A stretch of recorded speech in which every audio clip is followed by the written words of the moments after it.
Welcome back to our intermission segments where we're taking a look back at past players in Flyer hockey history. And today we're pleased to be joined by Steve Festler. Steve, welcome. Thank you, Mark. Steve, you were a 2005 graduate of Little Falls High School, wore number 9. And Steve, let's just start out by talking a little bit about growing up playing hockey in Little Falls. You obviously came up through the youth ranks, but was there a coach or an individual that really kind of got you going with hockey and helped you with your development? Yeah, so I got a later start in playing hockey relative to many kids, especially in today's world. I started when I was 8, last year might essentially. So came in when many of the kids that I was playing with had already been playing for 2, 3, maybe even as much as 4 years already. And Dave Cook at the time was the Mite and Ice Mite coach. He ran all of that. So he allowed me to basically skate with the Ice Mites. So I would go my Mite practice right into Ice Mite practice. And at the time, my brother was an Ice Mite, so we were going to be there anyway. So that allowed me a lot of extra ice time that first year to kind of get caught up. And so that was instrumental and really kind of helping me get caught up with everyone and kind of projecting forward for the rest of my career. So Steve, can you talk a little bit about the impact that, excuse me, the impact that your parents had on your hockey playing career? Yep. So they were about as supportive as you could get for both my brother and I, and in terms of any activity we did, not just hockey. But the one memory that always sticks out to me, and now I see with having my own kids why they did it and why they were so adamant at being at every game. But I can remember one game through my whole career playing in Little Falls that neither of my parents were at a game. And so that's pretty good dedication. They were at most of my practices, to be quite honest with you. And they would stick around and let us skate as long as they would let us be on the ice in Bantams when we had the last practice. And the manager was actually one of our coaches at the time, Josh Solom. He would let us stick around and we'd skate till 11:15, 11:30, at times.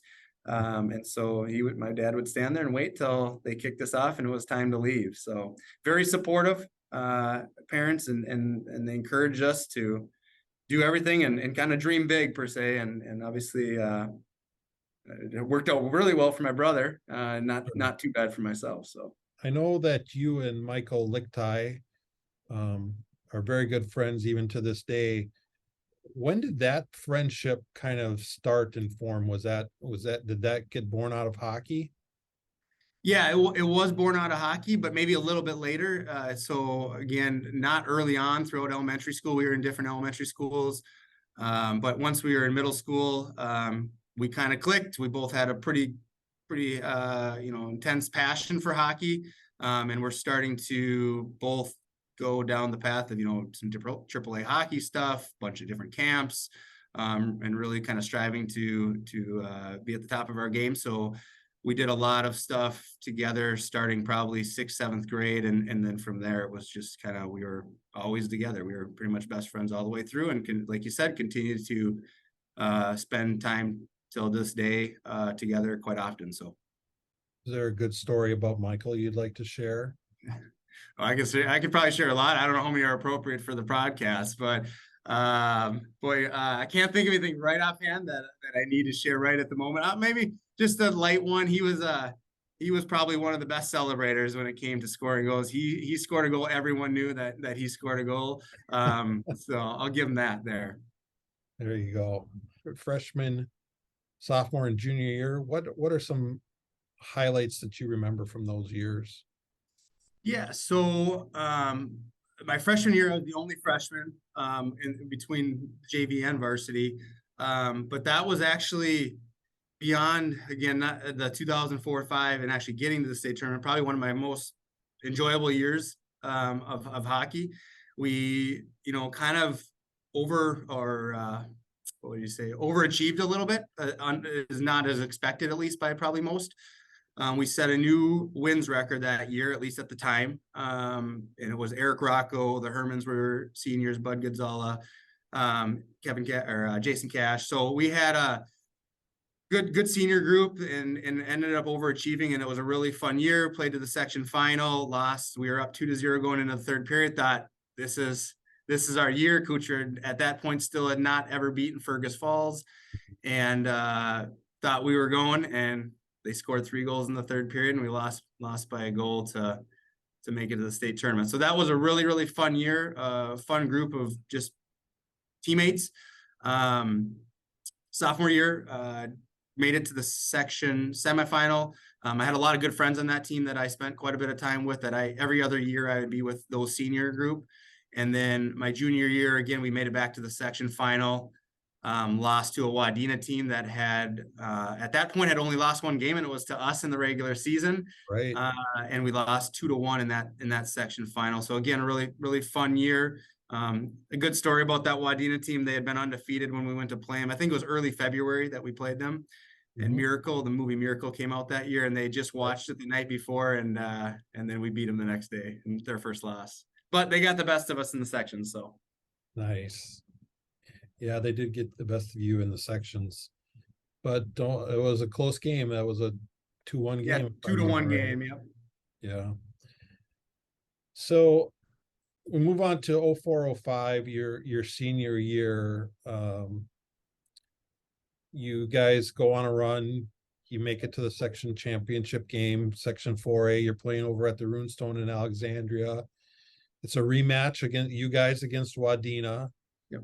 What were your emotions like, or going into that game? What were you sensing? What were you feeling? Sure. A lot of urgency. Obviously, it was my last year, as it is for probably most kids growing up in Minnesota.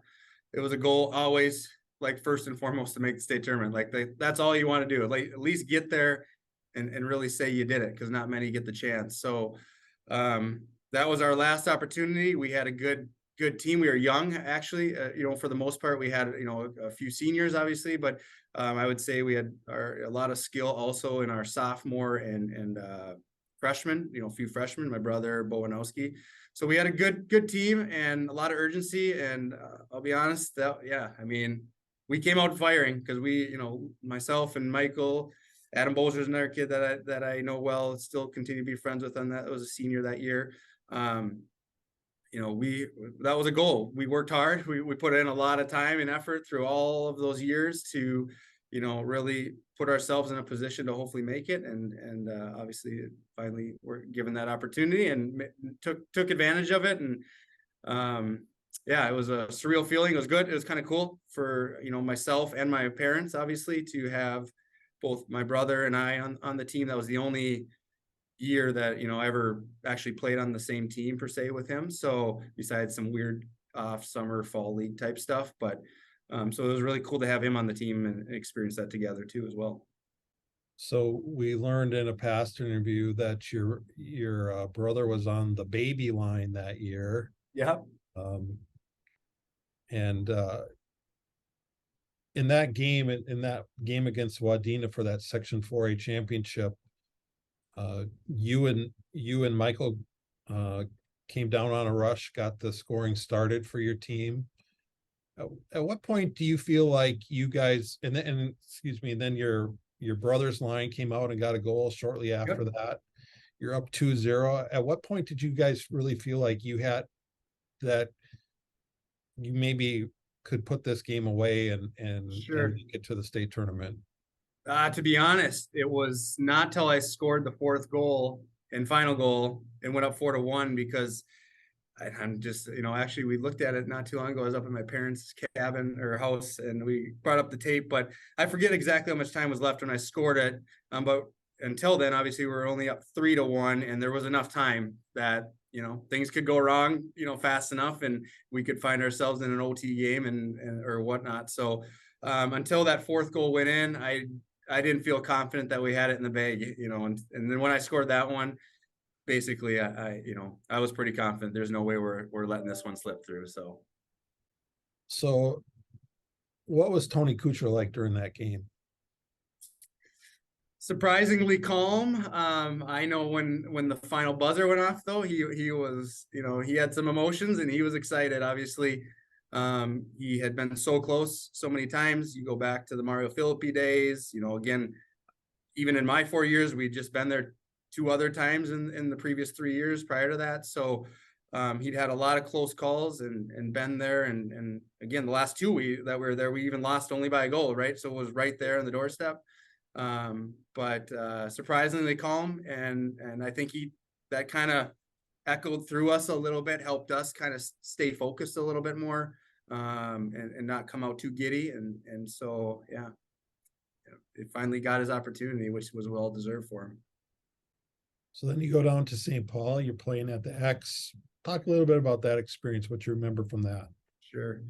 I mean, it was surreal, as you would expect. And I will say the Little Falls crowd that we had come down I couldn't have predicted that that's what it was going to look like. It was pretty impressive. I don't know how many people were there, but it was a lot. We had people coming from college, driving wherever they're going to college to come watch and be a part of it. And so I was very impressed with the support that we got from the community, you know, on that. And again, echoes the people we had there and just the community. And I loved growing up in Little Falls. I look back now, and as an adult with kids, it's more, you know, you can kind of recognize it more. But what a great place to have, you know, grown up. And yeah, and again, the community support at that first game at the XL. Unfortunately, we did not put on a very good show for them. Ran into I mean, the Marshall team was good. They had some good players. I played with a handful of them in a high school elite league in the fall, so I knew, you know, what was coming, but they were good. So that's just what happens. So from there, you went on to play for Hamlin Division III hockey. Any special memories stick out to you from your days at Hamlin? Yeah, I actually kind of came into a unique situation there in that they got a new coach. His name was Scott Bell. He played for the Gophers back in the kind of mid to late 90s. And he was brought in and he was going to kind of turn the program around essentially. And so he brought in like 20 freshmen that year. And then each year there was cuts and he'd bring in new guys to kind of keep making that team stronger and build that. So my first year we won 4 games. We were like 4-17-4, I think. And then the next year we won like 7 games. And then next year we won the MIAC. So we won the regular season MIAC, lost to St. Thomas to go to the national tournament. And then my senior year, we lost to, I think it was Gustavus to go to the national tournament. They ended up taking second, I believe, that year in the national tournament. So the last 2 years, a lot of success, but it was kind of just cool, interesting to be a part of like a total rebuild. And I mean, in 4 years, we had totally revamped the program with, I mean, through the recruiting and our coach and the guys that he was bringing in. It was pretty fun to be and special to be a part of. So Fun. And so how about today? Are you still involved with hockey today? Yep. So I have 2 boys that play. They're 10 and 6, and I help coach both of them in they're part of Orono Hockey Association, and then I help coach. They're also on some AAA stuff, and I help out there. So I stay pretty involved at this point, and I enjoy it. It's fun to watch your own kids now kind of go through all this and have their own special moments and see their successes and watch that and be a part of it. So you obviously played for Tony Couture. What coaching tips have you taken from Couture and applied to your own coaching practices with the youth teams?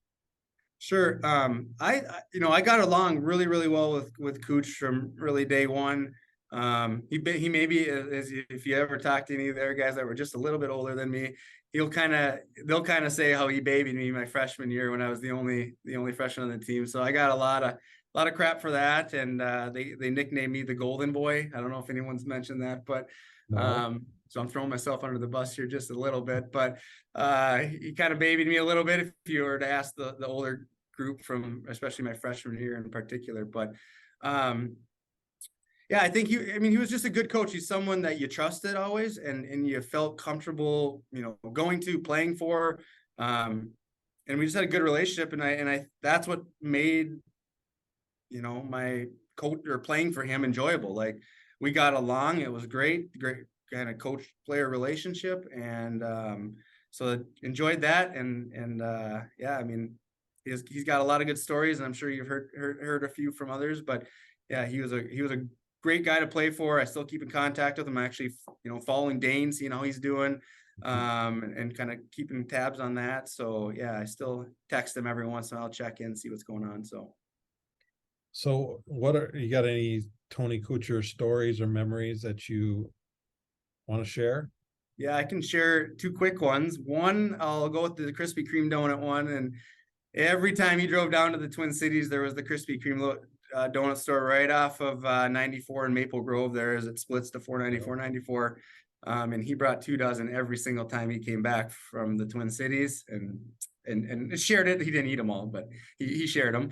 And then in my senior year in particular, he kicked the garbage cans a few times when he was pretty upset about how things were going in the game.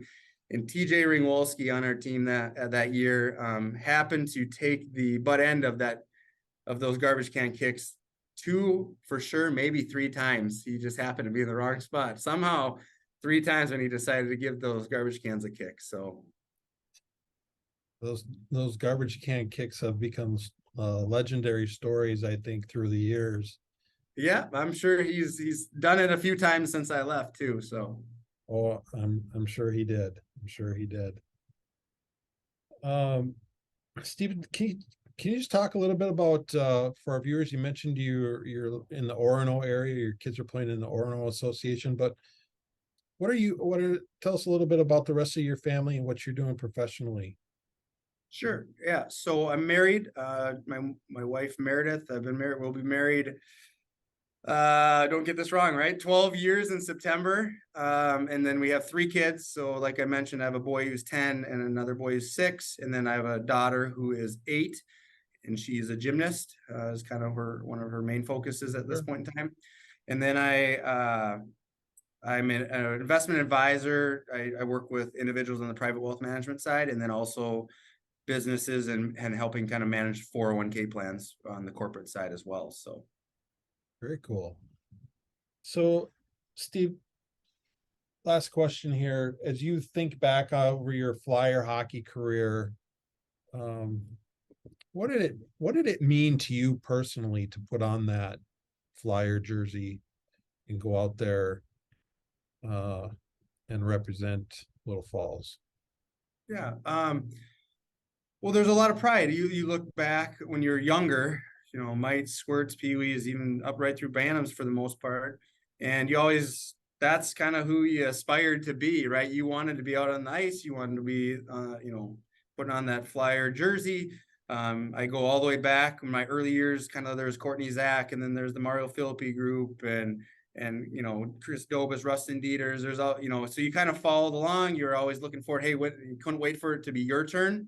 Kind of be that guy that everyone came to cheer on. And so I think there's a lot of just pride. Again, I love being a part of the community. I love, living in Little Falls and growing up there. And so, yeah, it was an honor, I guess, to really be able to wear it and be a part of that, and obviously, be a part of the first group to really kind of get over the hurdle of that state tournament. I think that was really, really special, and something that no one can ever take away from you, and something you always look back and have a lot of good memories on. And to this day, whenever we, get together with the guys, again, I probably, my best friends are still all mostly from high school, that I hang out with quite a bit. And obviously we reminisce quite a bit when we're together about the good old days. So. Do you remember what you had at the Dairy Queen on that trip to?